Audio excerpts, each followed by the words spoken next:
अस्सलाम वालेकुम प्यारे बच्चों, आज हम दूसरी जमात की उर्दू की किताब में से सबक पढ़ रहे हैं ज़मज़म की कहानी।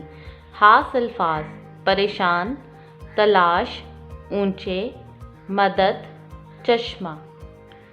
हज़रत इब्राहीम अलैहिस्सलाम अल्लाह के बहुत प्यारे नबी थे। हज़रत इस्माइल हज़रत इब्राहीम अलैहिस्सलाम के बेटे थे। हज़रत इस्माइल अलैहिस्सलाम अल्लाह के प्यारे नबी थे। जब वो छोटे थे तो अपने वालिद और अम्मी बीबी हाजरा अलैहिस्सलाम के साथ सफ़र कर रहे थे। वो सफ़र करते हुए मक्का पहुँचे। उनके पास पीने का पानी ख़त्म हो गया। उस वक्त मक्का एक गैर आबाद बस्ती थी। हज़रत इस्माइल अलैहिस्सलाम को बहुत प्यास लगी थी। वो पानी के लिए रोने लगे। बीबी हाजरा अलैहिस्सलाम ने हज़रत इस्माइल अलैहिस्सलाम को रेत पर लटाया। वो परेशान होकर पानी तलाश करने लगी। मक्का में 2 ऊंचे पहाड़ थे। बीबी हाजरा अलैहिस्सलाम 7 बार एक पहाड़ से दूसरे पहाड़ तक भागी। उनको कहीं पानी नहीं मिला। आखिर अल्लाह ने उनकी मदद फरमाई। हज़रत इस्माइल अलैहिस्सलाम ने रेत पर अपनी एड़ियाँ रगड़ी। अचानक उनके पाँव के नीचे से पानी का एक चश्मा फूट पड़ा। आज भी ये चश्मा मक्का में मौजूद है। इसका नाम ज़मज़म है। ज़मज़म का मतलब है रुक जा, रुक जा। अब हम इसकी मशक हल करते हैं। मश्क: परेशान, तलाश, पहुँचे, मदद, चश्मा, बेटे, सफ़र, प्यास, रेत, पहाड़, एड़ियाँ, पाँव। हज़रत इस्माइल अलैहिस्सलाम को रेत पर लटाया।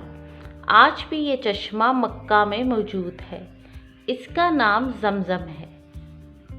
ज़बानी जवाब दें। सवाल नंबर 1, हज़रत इस्माइल अलैहिस्सलाम किसके बेटे थे? आप अलैहिस्सलाम हज़रत इब्राहीम अलैहिस्सलाम के बेटे थे। सवाल नंबर 2, हज़रत इस्माइल अलैहिस्सलाम किसके साथ सफ़र पर गए? आप अलैहिस्सलाम अपने वालिद और अम्मी बीबी हाजरा के साथ सफ़र पर गए।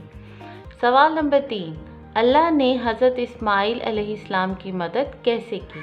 अल्लाह ने उनकी मदद ऐसे की कि जब आप अलैहिस्सलाम ने ज़मीन पर एड़ियाँ रगड़ी तो वहाँ से पानी का चश्मा फूट पड़ा। अरकान जोड़कर अल्फाज बनाएं। बे बड़िए बे, टे बड़िए टे, तो ये बनता है लफ्ज़ बेटे।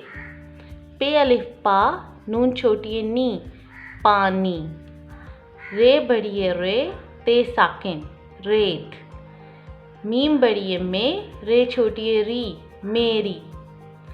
नी नून छोटी नी, चे बड़िए चे, नीचे। सवाल नंबर 3, वाव नून गुन्ना लगाकर जमा बनाएं, जैसे बेटा से बेटों। वाहिद जमा। नबी, नबियों। पहाड़, पहाड़ों। नाम, नामों। आज का सबक था ज़मज़म।